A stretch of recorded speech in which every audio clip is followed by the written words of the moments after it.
let's move on. Let's talk about another guy that is also in the SEC. Let's go to linebacker. Let's talk about Edge Cooper from Texas A&M.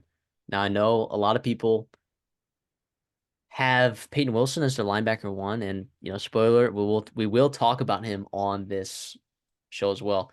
Edge Cooper is about plus 230 to go in the first round, believe it or not, and Peyton Wilson's plus 900.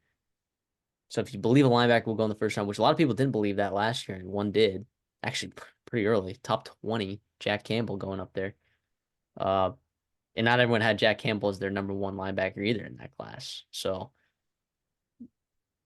you never know, like what teams, like the Cowboys need a linebacker real bad, and they're not that far away. Jerry Jones likes his in-state guys for sure. Edge Cooper is a very, very good football player, guys, and I think he is a first round talent. If I was to I would like to grade him as a first round talent. I think he is good enough. I think he's better than a lot of linebackers that we've seen these last couple of years coming out for sure. It's just hard to find where to sneak him in the first round. Like when I'm mocking, man, like I have a first round grade on Edge Cooper, right? But I don't know that he's going to go in the first round because I just don't know if linebackers are a huge need for a lot of teams, and there's just so many other uh, positions that just have such greater value these days. And there's it's a really deep wide receiver. It's a really deep tackle class.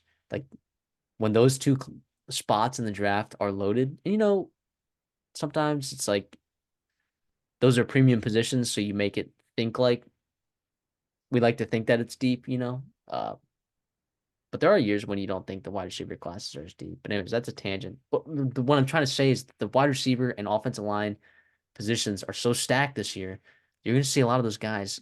They're going to go in runs, and it's going to leave out some defensive players. We talked about Tyler Newman before. I think Edgerrin Cooper might get left out of the first round just because of the positional value and the way that the board falls. Again, first round talent grade that I have for this guy. He is explosive in the run game.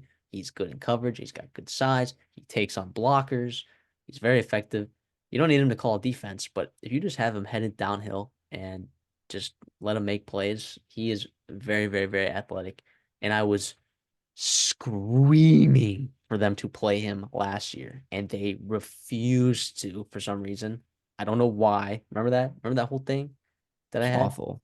I remember how mad I was that they were playing Chris Russell. I was so mad. I was so mad. Oh, and now all of a sudden he's got a first round draft grade in the NFL. Crazy how that works out. So yeah, I think he's really good. Sorry, I went on a tangent there. I'll let you talk. No, that was money. I agree with that, everything you said. I also like you look at the film, you look at the combine testing, like it all matches up. Like he had a 9.34 or whatever unofficial RAS. Like that's pretty damn good. Good enough for me to be in the first round, like to be considered in that first round. You had to be special at the linebacker position. Like you talked about with just people lacking needs of it, positional value. You can get guys in the fourth round and just plug them like Jack Campbell, or you could be undrafted like Jack Sanborn. I'm sorry, not Jack Campbell. Like you said in the first round, I think he'll probably be a second round pick, just because I like you said, just the run on tackles, the wide receivers, and I'm looking at guys that are going to sneak into that back half of that first round, and it's positions of value. And like you could have two quarterbacks there in the late 20s. People love to take. You've probably got two or three tackles that are available to be taken.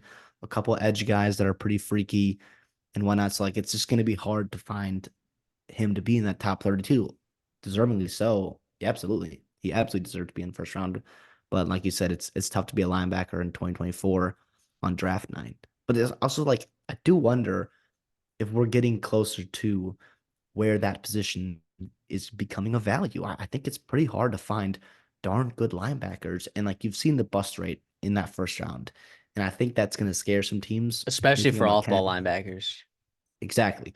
And so you've seen guys like Kenneth Murray and others who are freaky tools guys, and just it just did not work out in the NFL. And they went in the first round, back half of the first round.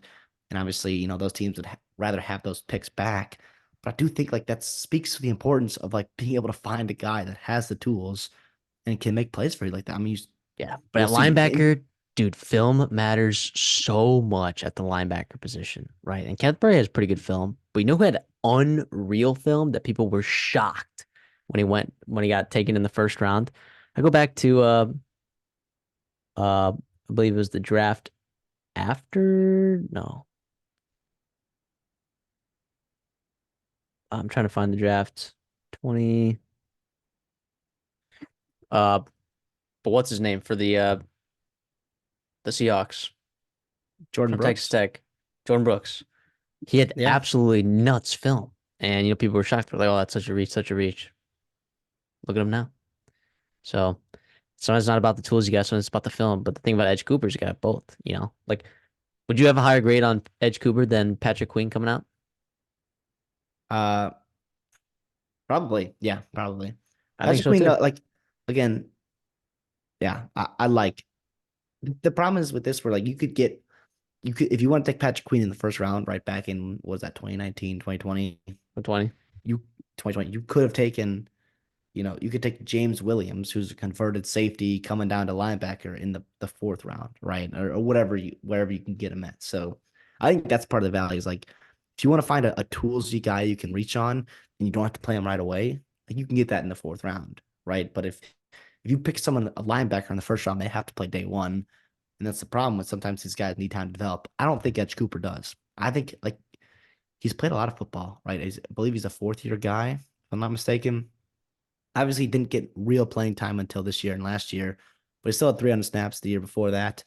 And he also was coached up pretty darn well. I mean, he's been in multiple schemes. I like it. I think he's going to go in second round, but again, first round talent. Love it.